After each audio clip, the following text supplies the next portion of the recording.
Hello, good evening. I'm Jesus Guinea from Madrid. I'm a clinical microbiologist based on a large hospital in Madrid. I am also the scientific secretary of the EUCAST steering committee of the moment. And I would like to start my presentation by apologizing for not being able to be there with you due to the coronavirus disruption in the transit and different events all over the world, and I was stuck at my hospital because of the problems of these viral infections. So I will try to do my best, because it's not obviously the same when you are speaking to an audience instead of the computer. I will try to summarize my presentation and give you my bullets. I was asked to speak about the breakpoints of EUCAST in my presentation, and that's what I'm going to do in the next 30 minutes. For your information, these are my disclosures. So I would like to start by giving you an overview of the organization of the subcommittee. We have a specific subcommittee in EUCAST focused on antifungal susceptibility testing, and this committee is formed by a steering committee. I am the secretary at the moment, and the chairman is Maiken Arendrup from Copenhagen, Denmark. And there are many countries in Europe in which there is a representative people there who can be representing the country in the subcommittee. So you have, if you have a look at this slide, you will see the people that can be representing different countries in the subcommittee at the moment. We also have a network of laboratories that can be also actively participating, giving MICs, and also they are regularly requested to send MICs and some other information. And if any of you are skilled in EUCAST and can be interested in being part of this lab network, you just have to email the request to my attention, and I will also give you instruction on how to apply to be part of this network. But that's very important, because it's not necessary to be part of the subcommittee at the moment to be in this lab of network. So that's I think this is something very interesting for any of you that may be interested in this topic. Basically, we have two different methods for testing azoles and amphotericin B resistance in molds. We have a microbroth dilution that is the EUCAST method EDEF 9.3.1, that is the updated version of this document. And we also released a different document two years ago to screen for the presence of azole resistance in Aspergillus fumigatus. So if you want to retrieve these documents, you just have to link to this website, and you'll find all the documents for free in the EUCAST website.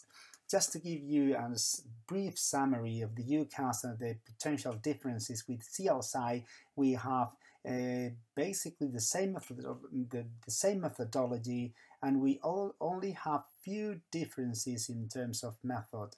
We use different plastics. With the bottoms of the wells used in the trays prepared for EUCAST are flat, and the CLSI ones are U-bottomed.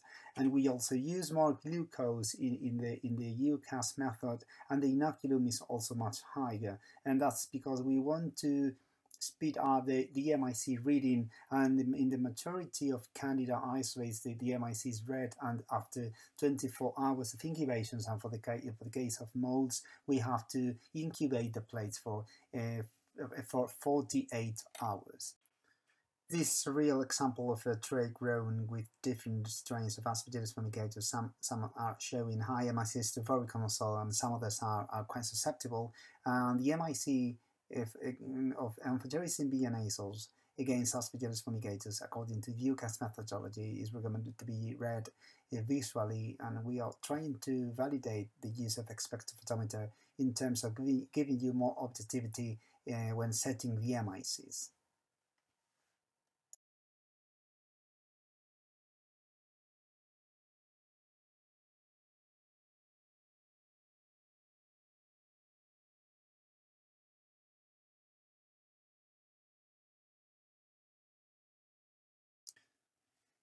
When getting MICs in the clinical isolates, you need to include also QC strains in your runs.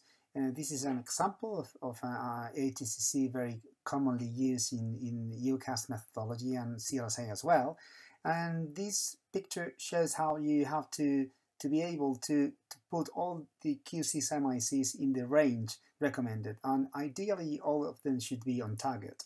So this is an example of how things should be done in your lab, and in depicted in red there are some isolates that eventually or from time to time were outside of the range. So if it happens regularly, or if you are testing different QCs and all of them are out of the range, the MICs, I mean, you have a technical issue there and you need to do something because you are preparing the trace in the wrong way, or something is being done wrong. So this is a way of validating your results, because you have to take into account that the traces are homemade, and you have to check for the correct concentrations of antifungals used in each experiment results. The document has a specific recommendation for different QC strains, and this is a summary of everything that is put in a single table, where you will find the ranges of MICs on the target for any different combination of drugs and species. So that's very useful in terms of running EUCAST at your own labs. And finally, for validation of results, it's also quite interesting to check if your MIC distributions are matching with those previously validated in the EUCAST. So you can check in the website for the MIC distribution for different drugs and fungus species combinations. And at the moment, I have to let you know that we have some kind of dissonances between the MIC's distributions in the website of the EUCAST and the MIC's distributions in the rational document. So my recommendation at the moment is that if you want to get MIC's distributions of antifungals against Aspergillus, you get to the rational documents distributions, because those ones are the updated and validated ones, because at the moment the website are a bit obsolete, and we have to update these distributions before recommend the use of MICs. As mentioned before, we also have a document EUCAST for the screening of antifungal resistance to azoles in Aspergillus fumigators using an agar-based azole-containing agar screening. And this is a very simple way of checking for azole susceptibility or resistance in the clinical microbiology lab, and that's something that can be easily reproduced at your institutions if you just have a look to this publication and just follow the recipe that was quite clearly written in this document. So basically, or in summary, you only have to put a specific inoculum of the isolate in question in different wells. One well is free of antifungals, and the others are containing different azoles at fixed concentrations. And the only thing you have to check is for the growth of the isolate after 48 hours of incubation. The growth control should be growth always, and depending on the growth and in the remainders wells, you will have an idea about the susceptibility of the strain, if it is a completely susceptible strain, or if it's showing resistance to one or the azoles. And also it gives you an idea about the potential phenotype and genotype of resistance to the drugs in question. So you do not have the technology in your lab to check for specific mutations or even for running EUCAST. This is a simple way of checking if you are facing an isolate that is azole resistant, and check if this isolate can be from a patient with invasive aspergillosis, and in that case probably you'll have to outsource the antifungal susceptibility to a reference lab in your country. We also have rational documents in EUCAST. Rational documents were written for the majority of systemic antifungal drugs used in Europe. And these documents are a summary of many points of interest of these drugs. We have a brief introduction of the drug in question and the indications that can be used in Europe to use this drug, the dosages, the regular dosages of this drug. And we also added MIC distributions where you can check if the MICs are changing over time, and we regularly update the MIC distributions when all these documents are updated as well. We included also PK/PD information in these documents, and we have clinical data to validate the clinical breakpoints that we show there. So the clinical breakpoints here are specific for these drugs, and we have a summary compendium of different breakpoints. And I have to alert you that EUCAST breakpoints can only be used with EUCAST methodology. So it's not a good idea swapping information of breakpoints using different antifungal susceptibility testing procedures. So you cannot use the EUCAST breakpoints using CLSI method, or you cannot use CLSI method if you are using the E-test. So be careful and just have a look at your MICs using EUCAST and interpret them using your breakpoints of EUCAST, and not the other way around. As mentioned before, rational documents are regularly updated, and the last update took place in the last 6 months, and the documents were released last week. And you will find here that, with the exception of hydroconazole against Candida, the remaining documents were updated.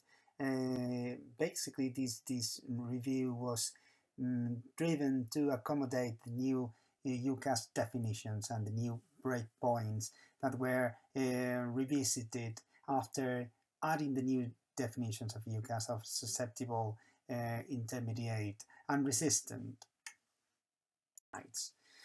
So we had to accommodate the definitions that EUCAST released 2 years ago, and we had to review all rational documents and the breakpoints to accommodate and validate the new definitions of EUCAST, also applying for antifungal susceptibility testing. So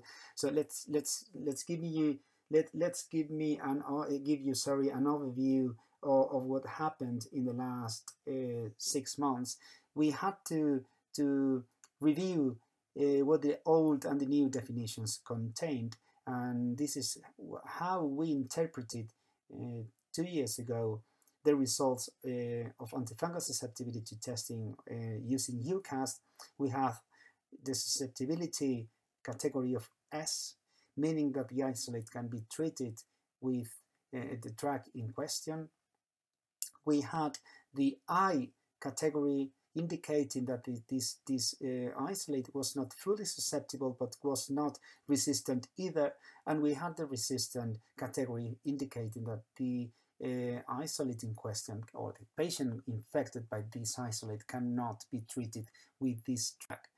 So the problem was that with the definition of intermediate, we had 4 definitions rolled into one. So we have first, uncertainty about the therapeutic effect of this drug.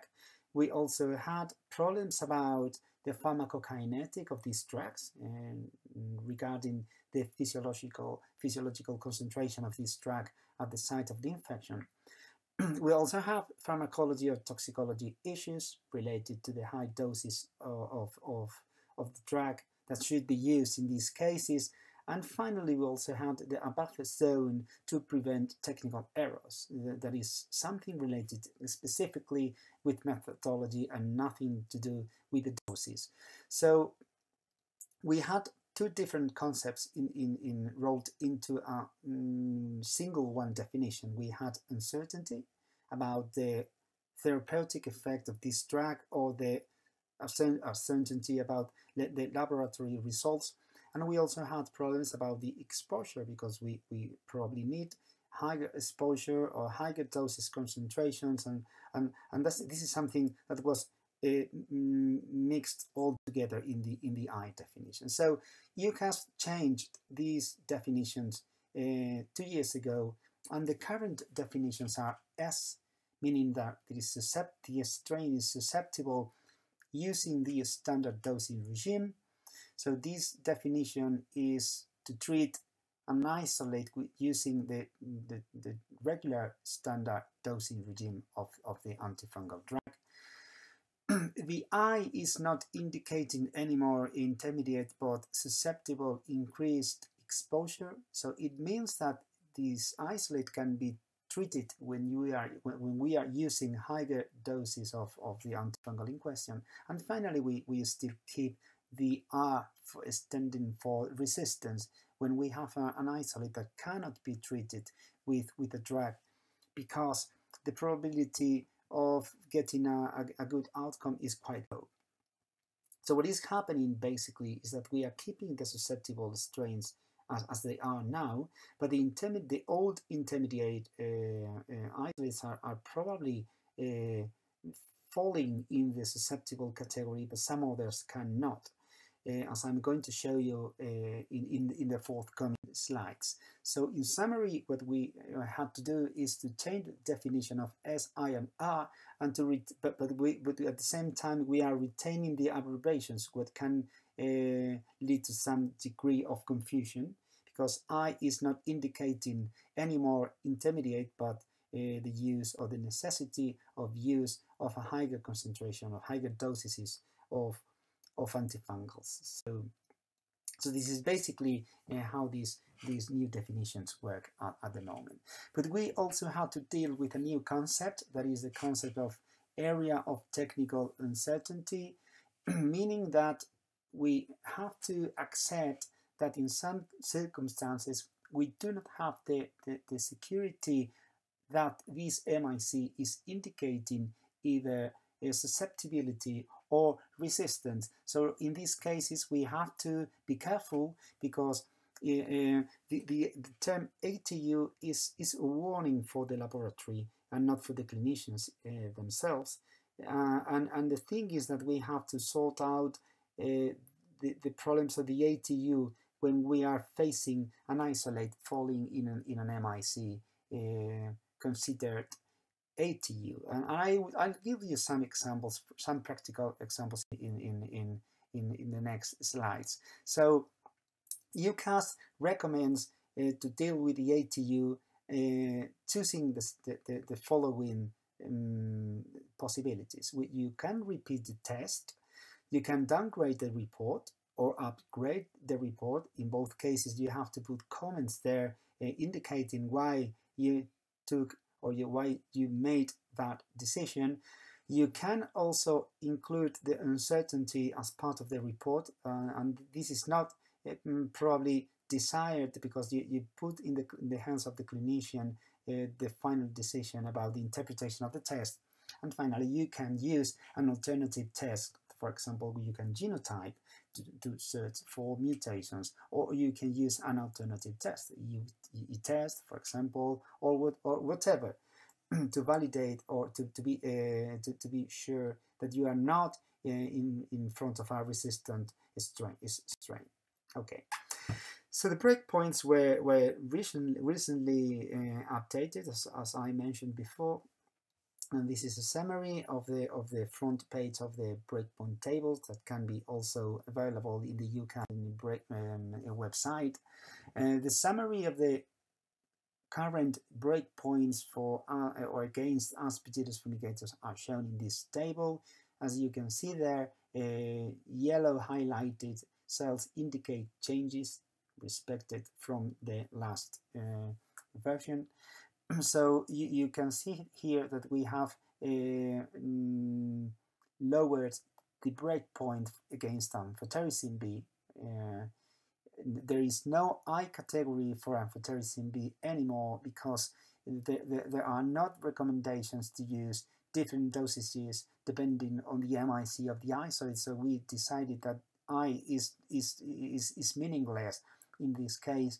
But we introduced we also modified the breakpoints of the azoles, and we introduced the term of ATU, or the concept of ATU, for the 4 azoles. We changed the breakpoint for isavuconazole, itraconazole, posaconazole, and voriconazole. In the case of isavuconazole, the breakpoint was increased, and for the case of itraconazole and posaconazole and voriconazole, the breakpoint was decreased. So to interpret the ATU, in the case of isavuconazole, you need to look at what happened to voriconazole. All the ATUs in the case of itraconazole, and voriconazole were considered resistant, so you cannot treat an acute case of invasive aspergillosis in an immunocompromised patient when you have an MIC of 2.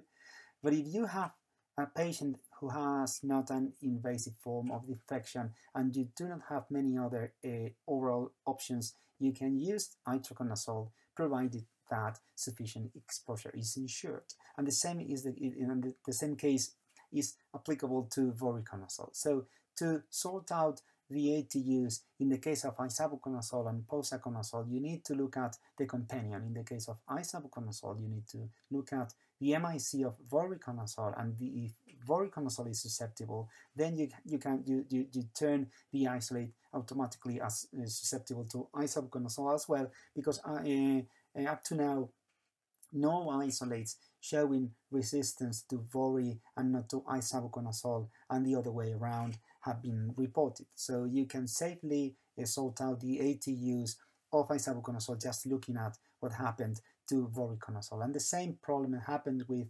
posaconazole, and in this case, you have to sort it out looking at the MIC of itraconazole. Okay. So breakpoints against Aspergillus flavus were also modified in the same way.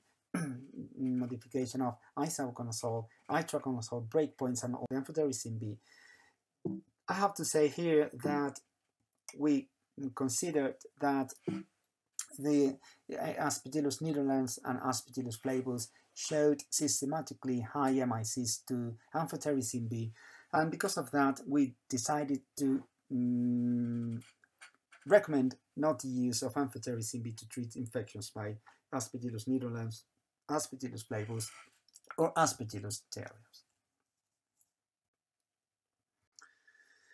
Okay. So this table is a summary of the old and the new breakpoints, and the differences can be seen there. In some cases, the breakpoint now is lower, one twofold dilution lower for the case of amphotericin B and itraconazole and posaconazole and voriconazole as well. But in the case of isavuconazole, the breakpoint was upgraded to 4, from 2 to 4. So it means that probably we are going to see different rates of antifungal resistance to azoles against Aspergillus fumigatus.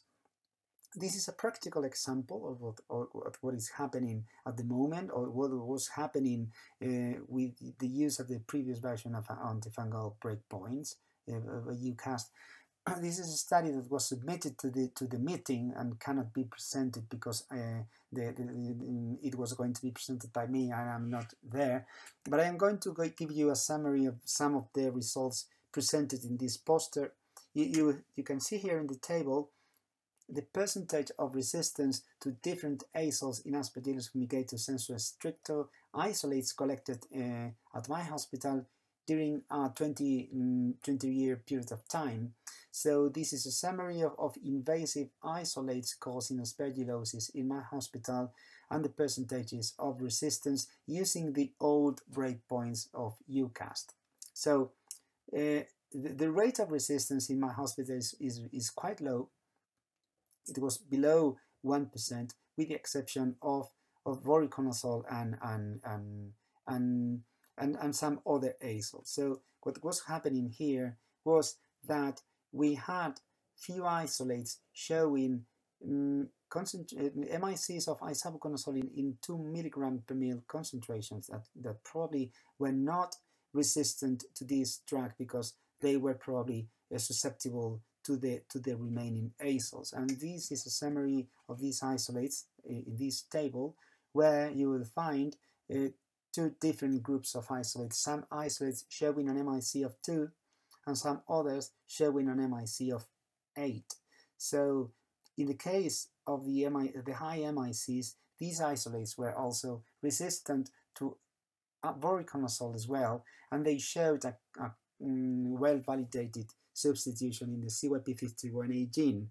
But in the case of the isolates showing an MIC of 2 milligrams per ml to isavuconazole, most of them were or susceptible or intermediate to voriconazole, and they showed a wild-type CYP51A gene. So probably this means that 2 milligrams per ml is not the most accurate breakpoint for this drug.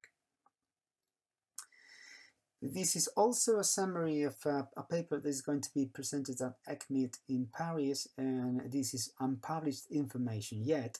And we here conducted a nationwide study in Spain of azole resistance in Aspergillus fumigatus. So we gathered a large number of isolates in this study, and we compared the rates of resistance using different breakpoints, the updated ones and the old ones. And these are the rates of resistance to amphotericin B and the azoles.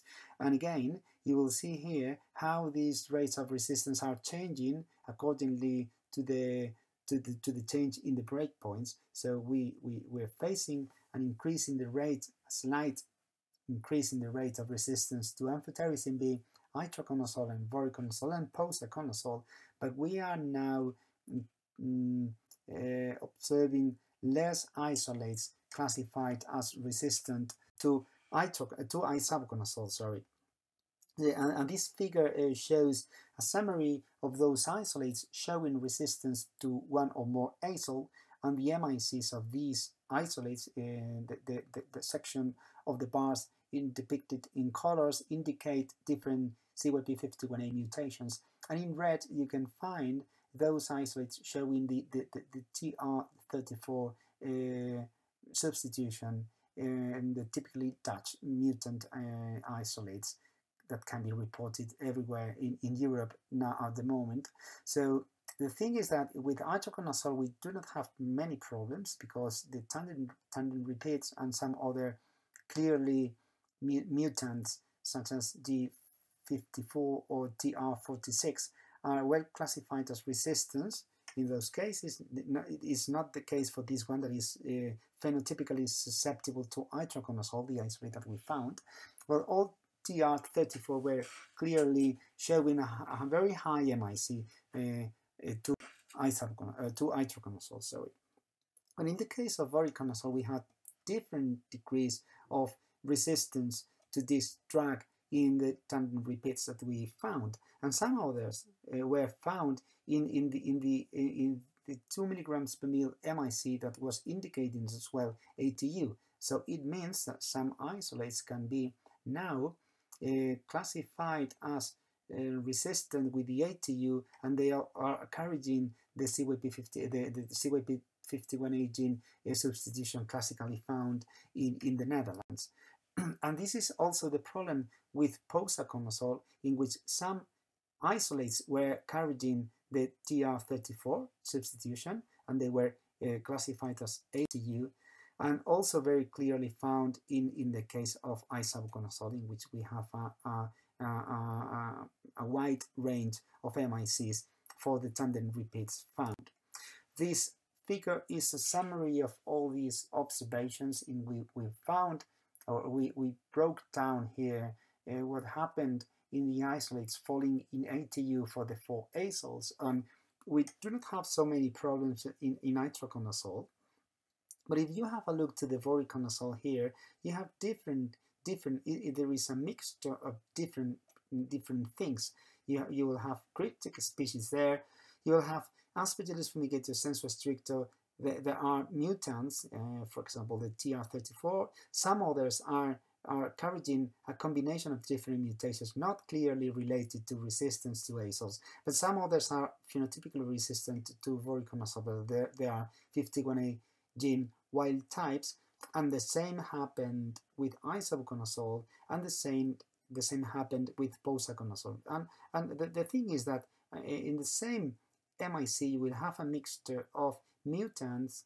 You have here a mutant like this, or critical species, or wild type resistant isolates, with also susceptible isolates, because these isolates had an MIC of 2 milligrams per ml to isavuconazole, but they were susceptible to voriconazole. That's the reason they were classified as susceptible. So it means that the ATU is a safe angle in which you will have an overlap between the mutants and the wild types there. And when an isolate is falling in this MIC, you are not sure if you are in front of an isolate that is susceptible or is an isolate that is resistant.